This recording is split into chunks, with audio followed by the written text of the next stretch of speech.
Hey everybody, I'm Rabbi Lehrfield and this is 0%. This week we're going to do something a little different.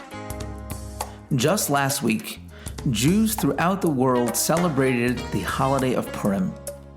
And on it we read the book of Esther, named after the heroine of the Purim story, Esther herself. But was Esther really the hero of the story? What was her response when Mordecai comes to her and says, "It's your time to go to the king, it's your time to save the Jewish people"?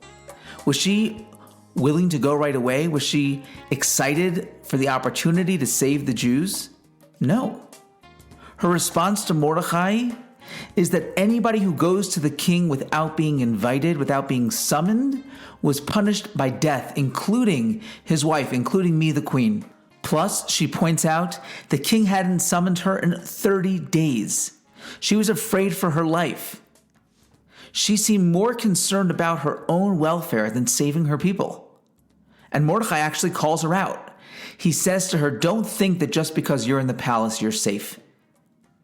When it comes down to it, if Haman wants to kill all the Jews, you are included in that as well." And also, says Mordecai, don't think that if you don't step in and you don't do your part, that we're not going to be saved. I know, says Mordecai, that God has a plan for us, and this is not how the story ends. You have the opportunity to rise to the occasion. You have the opportunity to make your mark on history. And if you don't do it, salvation will come from somewhere else. And after Mordecai's comments, Esther agrees. And she goes in hesitantly. Is that really a hero? Judaism teaches us that the answer is yes. Jewish wisdom teaches us, Ezehu Gibor, who is strong, who is a warrior, who is a hero? Hakovesh es Yitzro, somebody who overcomes their baser instincts. A hero is not someone who's unafraid. A hero is somebody who is afraid and does it anyway. A leader is not somebody who isn't afraid. A leader is somebody who, despite being afraid, doesn't hide away in a bunker underneath the ground, but goes in full force ahead of the people. And that's why the law is that a Jewish king didn't stay in his palace during a battle. The Jewish king went on the front lines. And that's exactly what happened. In biblical times, unlike other monarchies, the Israelite king was required to go into the actual heat of battle, and they fought on the front lines. Putting their lives on the line proves that they are a servant of the people. Perhaps, whether he knows it or not, maybe this is the inspiration for President Zelensky to take the heroic stance that he's taken. Not everyone knows this, but Zelensky, before he became a politician, was actually a comedian and an actor.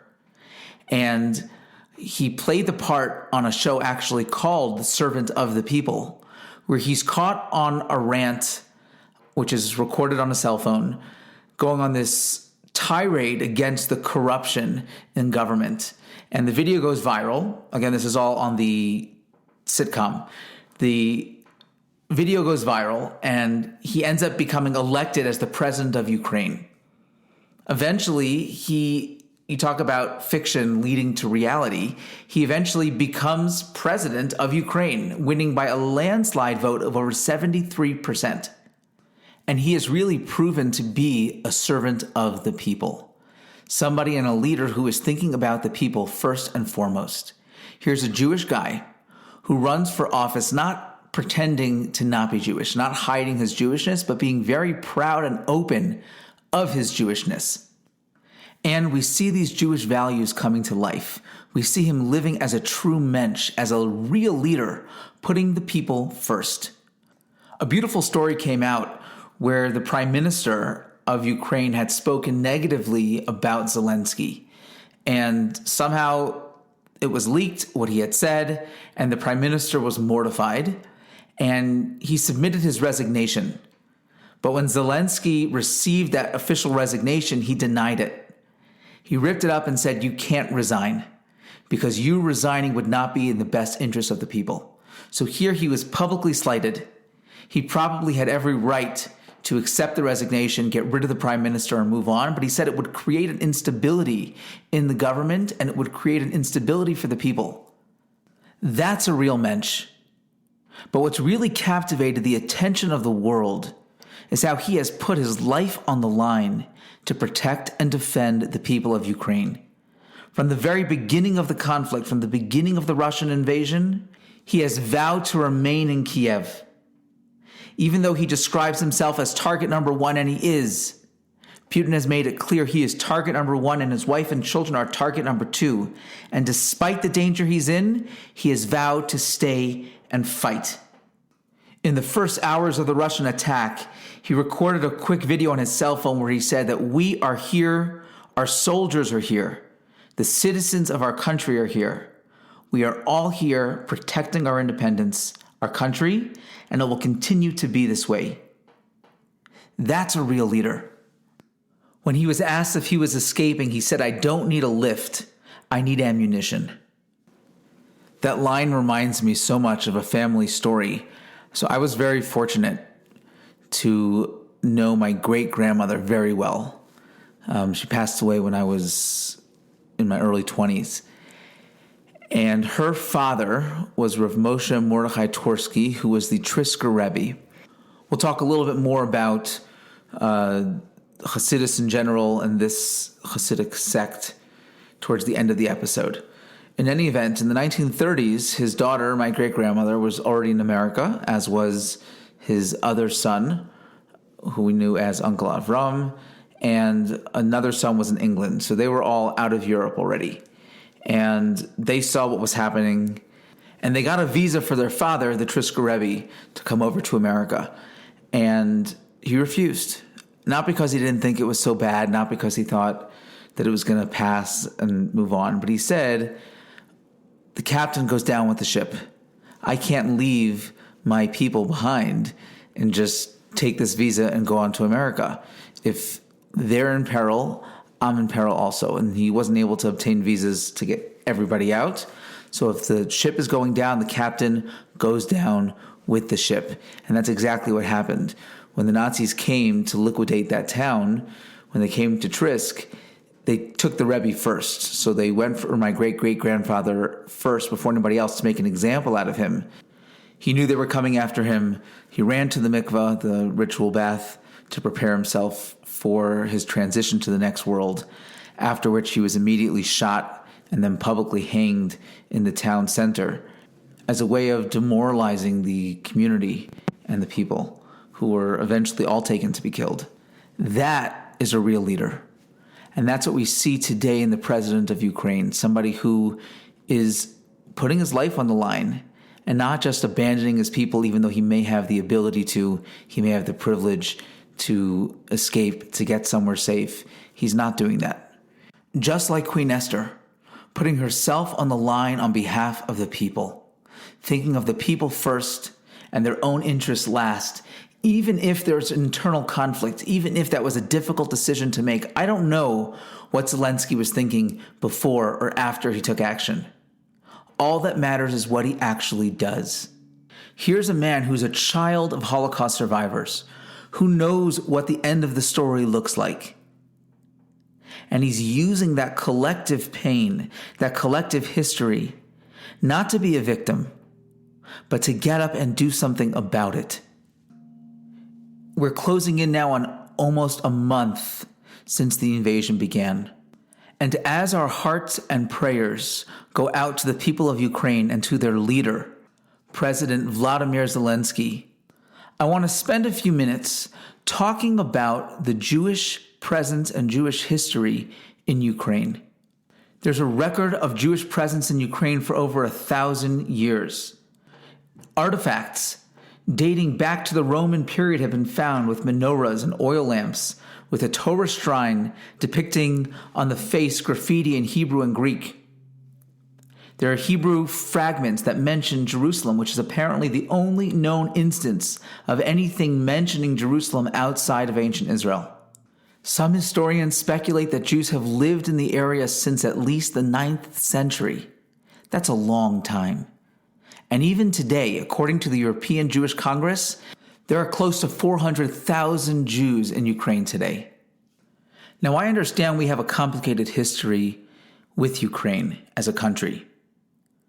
Until the rise of Hitler, Khmelnytsky was the greatest murderer of Jews in all of Jewish history. And we suffered tremendous pogroms and hatred and persecution. In fact, Khmelnytsky invented the pogrom.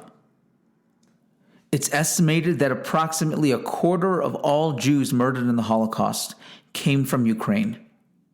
Included in that was the worst massacre taking place in Babi Yar, where more than 100,000 Jews were murdered. But we can't look at that past history as a way of blaming the current people of Ukraine and saying that this maybe cosmically or spiritually is their fault. I saw a few people post similar things like that on Facebook, and it was really disturbing. This is not the time and not the place.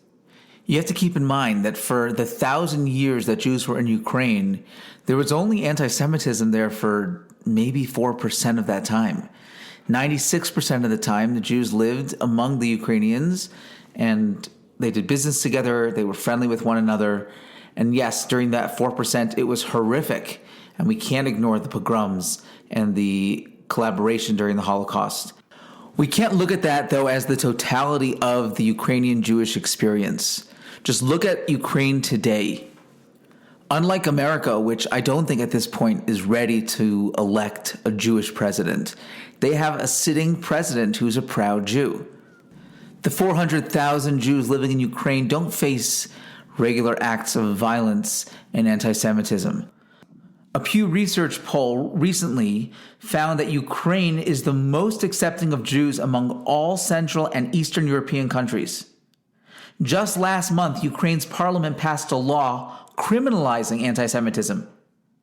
The offense is punishable by a fine or prison sentence up to 5 years. And so I don't feel it's appropriate to talk about all of the historic anti-Semitism from Ukraine. There is a time for it and there is a place for it, but that's not now. I do, though, want to spend a few minutes talking about the rich Jewish history in Ukraine. As we mentioned, Jews have been living in Ukraine since ancient times. In the 6th century, the Khazar Empire, which was a kingdom of Turkic people that arose in southeastern Russia and extended as far west as Kiev, which is the capital of present-day Ukraine.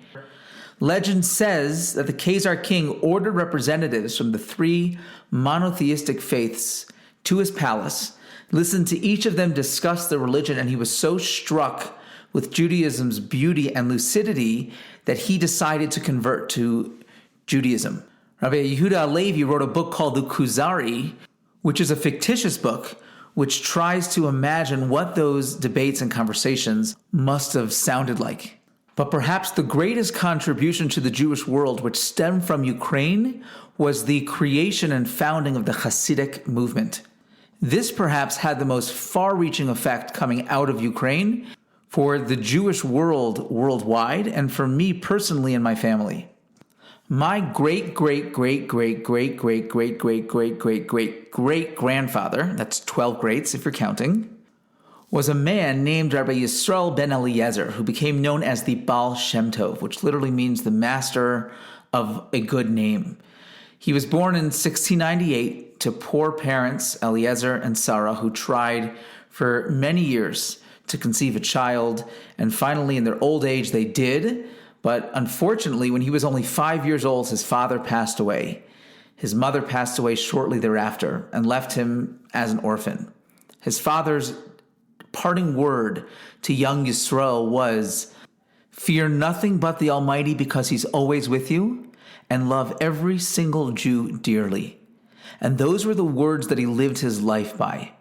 Keep in mind at the time, the Jewish people, especially in Ukraine, were in a state of deep depression following the Khmelnytsky massacres, which destroyed a huge part of Ukrainian Jewry, and all the disappointment caused by the false messiah of Shabtai Tzvi. We can have an episode maybe next season talking a little bit about that. But Judaism was in a very precarious situation at the time. There were only a few elite students who were studying in the yeshivas, while the rest of the Jewish people were trying to somehow make a living and survive. And as a result, Jewish life was really suffering. The average Jew was not connected intellectually or spiritually to Judaism or to God, and this is exactly what the Baal Shem Tov sought to change. He believed that man must worship God not only when practicing religious acts and holy deeds, but also in his daily life. It wasn't about doing Jewish, it was about being Jewish. He believed and he taught, as we have discussed many times on this podcast, that physical pleasure wasn't something negative to be avoided, but something that can be elevated and made more spiritual. That a physical act, if it's performed as worship of God, is actually a spiritual act that can allow a person to feel a sense of devekus, a sense of closeness and clinging to the Almighty. He taught, perhaps most importantly, that even the deeds of the simplest Jew, if performed sincerely, were equal to those of the greatest scholars. It wasn't just about the elite. It wasn't just about those who can spend hours and hours studying Torah, but that every single person had a way to connect to the deep spiritual heritage that was Judaism. It was there in Ukraine that this movement of Hasidus began. In fact, many of the sects of Hasidus that we have today are named after the towns and cities in Ukraine, whether it's Belz or Chernobyl or Breslov. Each one started by another, either student or student of the Baal Shem Tov students, whether it was the Maggid of Mezrich, Rav Dov Ber, or Rav Shner Zalman of Liadi, who was known as the Alter Rebbe, who started the Lubavitch Chabad sect of Hasidus. In fact, the most recent Lubavitcher Rebbe was actually born in Ukraine as well. There's Rav Nachman of Breslov, who started the Breslov court of Hasidus, and he today is buried in the city of Uman in Ukraine, where today tens of thousands of Jews flock there for Rosh Hashanah, and many more, including ones that my family belonged to, the Zidichov and Chernobyl lines. At the time the Baal Shem Tov introduced Hasidus, it was somewhat controversial, and we had Jews who were in groups called Misnagdim, who were against Hasidus. And the reality is that over time, the lines have blurred, and we cannot deny the tremendous impact that Hasidus has had on the Jewish people, and that it continues having on the Jewish people today, all of which was born in Ukraine. Our hearts and prayers go out to the people of Ukraine and their leader, and we hope for a world in which there is no war, only peace.